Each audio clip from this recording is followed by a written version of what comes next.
दरम्यान भाजपचे आमदार बबनराव लोणीकर यांनी शेतकऱ्यांची कर्जमाफी आणि सोयाबीन खरेदीवर प्रतिक्रिया दिली आहे।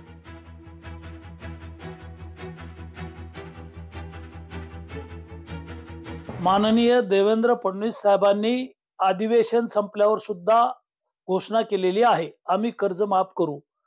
मात्र पुरवणी बजेटमध्ये एवढे पैसे ठेवता येत नाहीत। मार्चच्या बजेटमध्ये माननीय मुख्यमंत्री राज्यातलं शेतकऱ्यांचं सरसगट कर्ज माफ करतील अशी महाराष्ट्रातल्या जनतेची मागणी आहे, अपेक्षा आहे। आणि महाराष्ट्राच्या विधानसभेमध्ये सत्ताधारी पक्षाचा आमदार असताना मी प्रखरपणे ही बाजू मांडलेली आहे।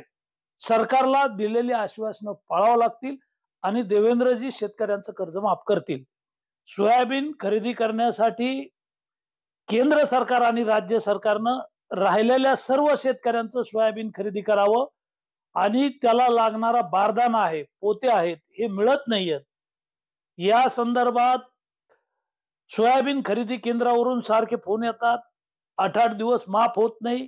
या संदर्भात माननीय मुख्यमंत्री यांना मी पत्र दिलेलं आहे आणि 2 दिवस मुंबईमध्ये असताना ही सगळी कल्पना माननीय मुख्यमंत्री देवेंद्र फडणवीस यांच्या कानावर टाकलेली आहे। मुदत वाढण्याच्या दृष्टीने राज्य सरकार प्रयत्न करेल। लोकशाही मराठी ऐका, पहा, जागरूक रहा।